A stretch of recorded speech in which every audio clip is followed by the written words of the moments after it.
Hello friends, and welcome to the Hanged Man in the Moon. If this is your first time here, welcome. Thank you for coming. I'm pleased to meet you. If you've been here before, thank you for returning. I'm truly honored. Friends, if you are a returning visitor, you certainly know that this is my deep dive into a very interesting and expanding deck called the Egyptian Tarot by C.C. Zane and the Brotherhood of Light. And just in case you are new here, let me give you a brief rundown of what I do. Well, every night before I go to bed, I shuffle my mass market version of the Egyptian Tarot to my heart's content. It's a mass market deck, it's color, but it's easily replaceable, so I'm not too careful about it. And I shuffle and I pull my daily draw card, thinking of the question, what would I best give my attention to in the following day? What would I benefit from giving my attention to in the next day? And then I pull the matching card from my very out of print charcoal gray and white deck of the same Egyptian Tarot, and I look at them very carefully and notice the differences, notice where they're similar. And then I ask for help from another deck called the Tarot of the Holy Light by the brilliant Christine Payne-Towler. And that's a deck that I've been using regularly for the last 6 or 7 months now. I did a deep dive into that deck last summer. So I'm more comfortable with that deck, and I use it to help me unpack the daily draw card for me for the next day. I do a 3-card spread. The first card is the significance of the daily draw card for me in that day. The second card is the challenge either positive or negative. And the third card is the advice. And so then I go to sleep and I wake up and I live my day. And at the end of the day, I come back and analyze the spread and the daily draw card in more detail and see how those associations, the meanings either revealed themselves for me during the day or they did not. And then I shoot this video, which is what I'm doing now. So friends, I've got the daily draw card all lined up for us. Let me show that to you right now.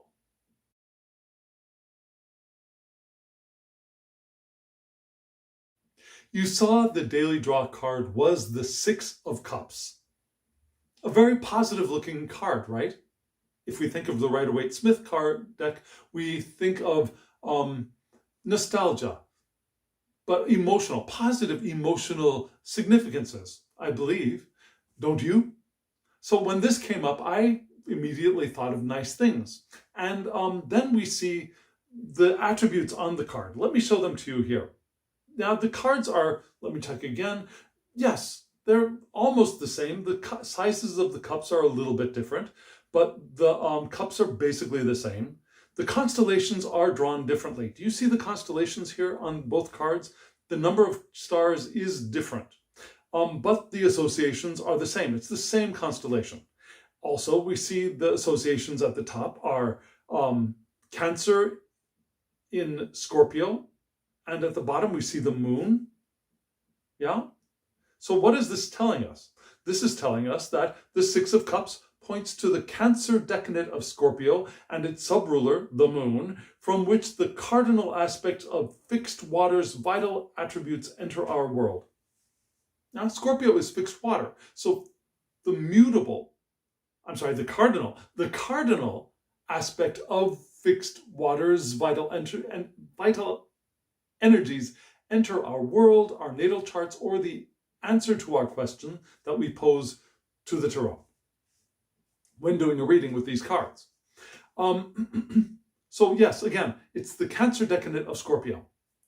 And I am Scorpio ascendant, and I thought, this could be good or it could not be good. I wasn't quite sure because, Scorpio can be kind of harsh emotions, perhaps, but also Scorpio is deeply, is psychic, is emotionally, is like a diamond. I think of water crystallized like a diamond when I think of Scorpio, which can have a very positive, but also a very powerfully, potentially overwhelming aspect to it.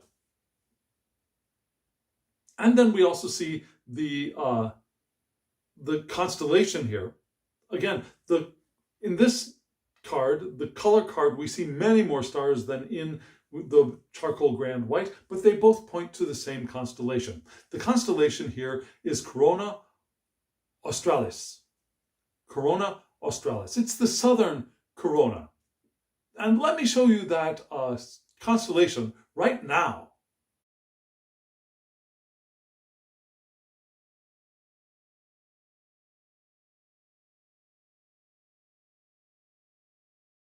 You just saw those three cards.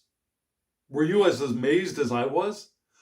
Three major arcana, upright cards unpacking this very seemingly, I don't want to say understated, but very a pip card. Which made me, now, okay, so just because they're majors doesn't really mean that they're more important than any other card in the deck. I get it, I know that, and still, I do get that feeling, especially when there are three of them all lined up, unpacking one card, that there is something significant happening here. Do you get that too? So, what do we get? We started off with strength, and this strength card can be unsettling. So, if you were unsettled by the first look at it, let me warn you, you're going to see it again right now. Here it is again. We've got this beautiful figure, of a powerful female figure with the lion, hair aflame, eyes with radiating power, fluid, nourishing fluid flowing from her breasts. It's just this powerful, powerful card. And unsurprisingly, the association here is Mars. Yeah, strength, the association for strength in this deck is Mars. So strength points to Mars, from which, strength points to Mars, which is housed in both Aries and Scorpio, right? From which we have both the cardinal and the fixed. We have the cardinal fire and fixed water, vital attributes entering our world. So it's a very powerful image. And we've got that fixed water, we got the waters flowing from her breasts, we've got the cardinal fire, her hair is aflame, all very Martian. And in the background, we got a volcano bursting forth. A very powerful image in total. And let me read from the guidebook, just one sentence. This card refers to things like taming and refining power of love, working through wisdom to harmonize creation and organize all. Now, this is the taming and refining power of love, working through wisdom, Sophia, to harmonize creation and organize it all. That love thing really stood out for me. Yeah, being part of my unpacking of the Six of Cups, which was about relationships, perhaps an affair, but relationships, and using willpower to create relationship. Find the will in affairs of heart, right? I thought that was very insignificant. We also get the idea here of creation and organization of everything. The courage and fearlessness to engage with one's challenges. Important, I think. Ambition, drive, desire, appetites, all of those Martian things can sustain conflict to win fulfillment. Now, they're not sustaining the conflict, but they can sustain us through conflict to fulfillment. What's sustaining us? Our ambition, our drive, our desire, and our appetites can sustain us even through conflict to a kind of fulfillment. It's also spiritual force, the spiritual strength of heart and principles, unpacking the idea of a love relationship, or moving towards a love relationship, I think, with the Six of Cups. Yet this is not a contest. Now, this card is reminding us that this is not a contest. There is no reason to fight. We can solve problems and overcome misunderstanding. All of these things really do help to unpack, I think, which direction this card is pointing to. And I think this moves away from the more negative aspects that this card can represent to the more positive of forming loving relationships, of perhaps personal magnetism, also attracting other, beneficial partnerships, and will, finding a way in affairs of the heart. Will, strength. You hear those resonances, I hope. I certainly do. And so what do we get for the next card as being the challenge? Now, it was the Fool, right? Here we have the Fool as the androgen, both male and female, with a dog at the feet, very cute, very Fool-like in tarot. But we've got the chakras lit up with, we've got the root chakra lit up, we've got the solar plexus, we've got the heart chakra lit up with the sun, and we've got all this red fire beneath. And the Fool in this deck is the Sun, which resides in Leo, does it not? Which is moi, je suis Leo, I am Leo. So the Fool points to the Sun, from which is the Damas, which lives in Leo, and from which fixed fire's vital attributes enter our world. So this isn't the Leo card, but it is the Sun, and the Sun carries with it a flavor of Leo, perhaps the playfulness, but also the generosity, the caring for, the desire to be with other, to acknowledge others and to receive acknowledgement. So here we have the idea that strength is contrasted. Now, one thing that, I went off into another tangent, but it was interesting that in the guidebook, when reading the section about strength is contrasted to the Fool. Now, strength goes in with purpose, goes into the challenge, goes into not adversity necessarily. I mean, it could be adversity, but goes into the world, moves forward with purpose, with intention. Whereas the Fool, in some cases, is moving into the world lackadaisically. Now, without purpose or intent, but let's see what happens now, And that's not exactly what this Fool is really telling us about. But there is that idea of the Fool, right? Taking the leap into the unknown and let's see what happens. So when I think of the Fool, particularly in this deck upright, I think of the Fool for God in the Franciscan sense. I think of the Fool for God. God is love, so the Fool for love as well, right? Reborn innocence, observing the opportunity to re-enter matter.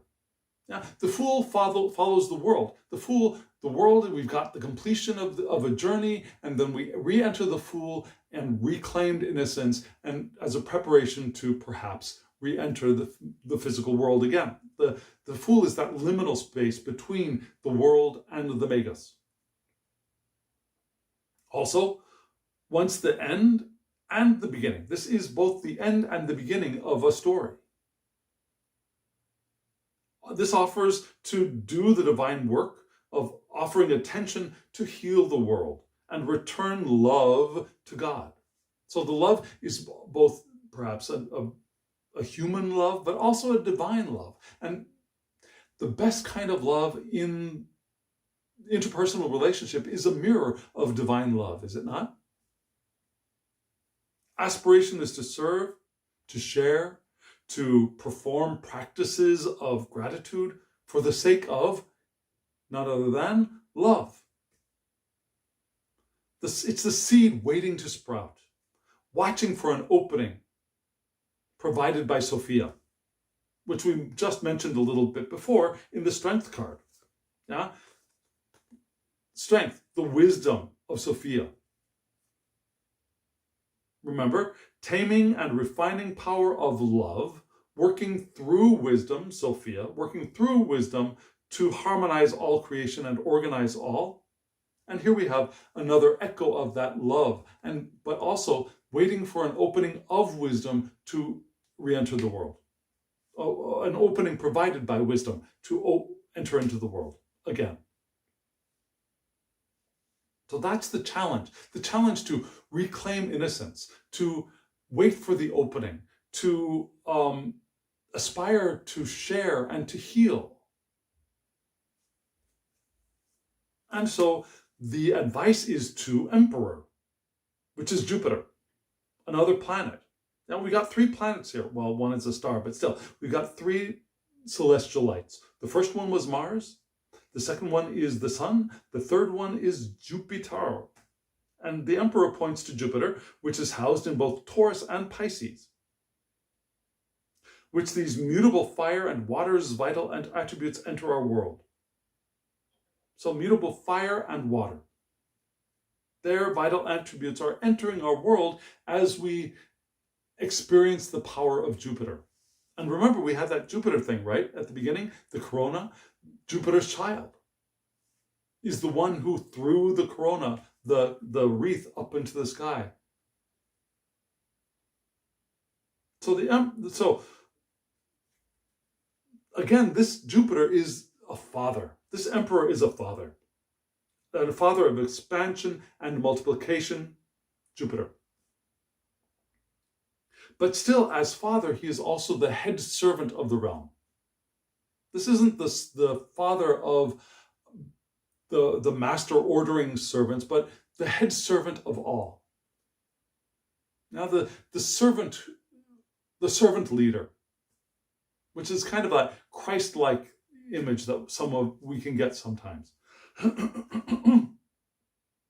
He's also a passionate one, right? Passionate with body and place. Passionate with the physicality of being in this world. And you see that hair, that Jupiter hair, creating storms, but very, very sexy, very, very passionate. But he also enjoys administration. He enjoys taking care of stuff and organizing stuff. His blood also restores health, a little bit more of that Christ image. He has a great will and a libido to lead, to create, to innovate. He has not only his personal will, but is an extension of the divine will. And he embodies his realm. He is the physical representation of his realm and the magnetic force that draws new talent to the realm. He brings people in. He draws people in, not by going out and grabbing them and dragging them in, but he draws them in by embodying the beauty and the power and the libido, the will, the strength of his realm. So that was my advice, to be fully my Jupiterian self, I think. Why? Why would that be the advice? Why would that be, what is this story here? And so today ended up being a very interesting day. Primarily because someone that, okay, clearing throat, as we move into the personal, someone who has shown interest in me for over a year or two and has disappeared for quite a while, had suddenly reappeared a couple weeks ago from another country. This person has gone back to their own country and only for a couple of months to get a visa to return back to Korea. And this person contacted me again out of the blue, which was interesting. We've never actually met, but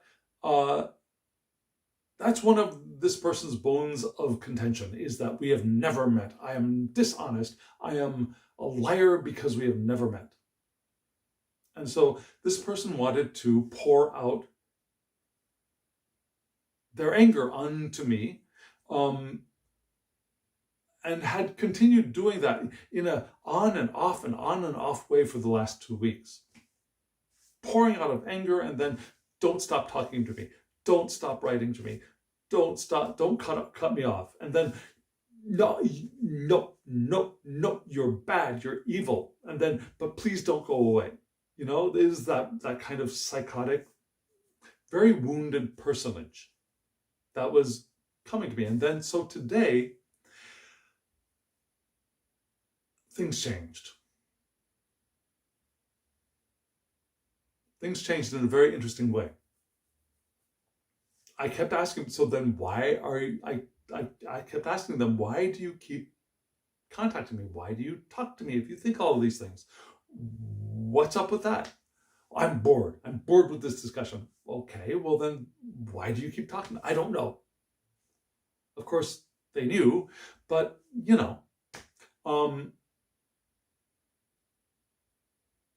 and so I decided that, okay, so I remembered the Six of Cups. I realized that, okay, so there's this relationship thing that is right now on rocky ground, is problematic, is I could move through this with willpower somehow. But the willpower is the willpower of strength. This was my unpacking card, right? So I thought, I want strength of character. I don't want to just be reactive. I want to be fully me, right? The emperor. But I also wanted to be, the challenge was to be the fool as well. And so that's what I tried to do. I, instead of being reactive and started and saying, well, you should then just stop talking to me and cutting them off. I kept prodding my way through, and then suddenly, almost out of nowhere, they said, because I love you. It's like, okay, this is the real reason. Love in pain. And so when I got that was the door of Sophia opening up and allowing me in to talk more like a person rather than a reactive individual. And so we talked a little bit. They told me that their camera was broken, which is really bizarre because I know the camera wasn't broken. But so we talked, I showed my face, and I sat there and I showed my face, and we moved through issues and their disbelief of me. They kept calling me a liar, and I said, I've never lied. And then we got to the point that, yes, you never lied, but we've never met. Yes, that's true. I admit that. And so, we kept talking through and around this, and then things got better. Things got very better. And so I really do think that these cards were very relevant for me today. I think they helped me move through this interaction well. Even before I sat down and analyzed them, I was thinking that, okay, so, I've gotten these cards before, and I need my inner power, I need my strength, I need my wisdom to both feed and my passion to be, and the fiery hair of Aries, but also the nurturing of the fluid from the breast of Scorpio, of another aspect of Mars, right? I also wanted to be my Leo self but the Leo self of connected to the divine, the fool for God, the the trying to do the work of healing. And I think I was able to, I hadn't fully grasped that aspect of it, but I think I was able to do some of that work and to be fully myself, be the adult in the room, as it were. So in many ways, today was, except for that large portion of the day, was not all that productive in very interesting ways. I started to do an unboxing video, and I started the video, I took pictures, I did the intro, I turned the camera down, and I unboxed it and realized that it wasn't the deck that I thought it was, and I'm not ready to do an unboxing of the deck that it is. I was expecting another deck from Artisan Tarot, and I was sure that this was the box from them to review, and it wasn't. So I wasted quite a bit of, well, not that, about an hour or so of my day doing that, and then it turned out to be for naught.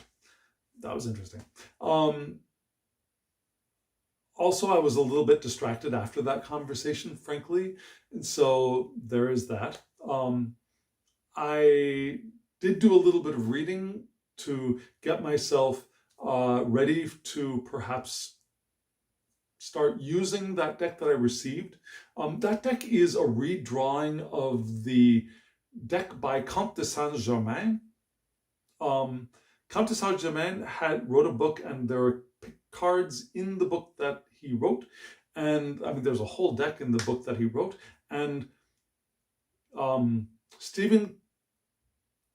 what is his name? Stuart Kaplan did a deck from those images. And also, this very new artist did a complete new redrawing of that deck. And these decks are also the decks that are from which the art of C.C. Zane's Egyptian Tarot is drawn, which is the reason I got the deck in the first place. But the system is different. And so I'm not really sure what to do with that yet. But I got a book, the book by Saint-Germain, by Comte de Saint-Germain. I downloaded an English version of that, so I started reading that today to see how I would use that deck, if I would go with their system or if I would just try to read those cards with the C.C. Zane meanings, because the images basically are the same, really. So there is that. But anyway, so there is that part of my day. Also, my friend that I had roomed with in the winter camp suddenly called me and said he wanted to drop off the apples that I'd left in his car. So he came and dropped them off, and I went out and got them from him, and I said, "I miss you," and he said he missed me, and that was a nice emotional connection there too. But really the big emotional thing, I think, was that event in the late morning, early afternoon. So that's my day. That was my card. Those were my cards. That's how they seem to have revealed themselves to me. What do you think? Does that make sense? I'd love to hear from you. Let me know in the comments below. And if you're still here, hit the thumbs up button so that YouTube knows that you liked it, and it will draw other eyes to the channel. Subscribe if you haven't subscribed, and hit the alarm bell so you get notifications of when I upload videos. I'm still going to do one a day, but I might, when that deck from Artisan Tarot gets here, I'm going to be doing a review of that deck, so you might want to check that out as well. And also, if you want a reading from me, my email address is in the description box below. thehangedmaninthemoon@gmail.com. Send me an email, we'll get you a reading. If you want these decks, as always, in the description box below, there's a link to the Amazon site for the Egyptian Tarot, the color version. This one is way out of print, but this one is available at a very reasonable cost. I suggest getting that. And also, if you want the Tarot of the Holy Light, which is a brilliant deck. And it's this deck that has allowed me to begin this deep dive into the Egyptian Tarot, to be frank. So this deck is brilliant. I highly recommend it, and there's a link to Christine Payne-Towler's site to buy this deck, and at least the first guidebook, if not both of them. So there are links aplenty. Friends, thank you for staying with me. Thank you for listening to me. Thank you for coming on this journey with me. I truly appreciate it. And friends, now, as always, I wish you love, joy, well-being, and pure awareness. Thank you.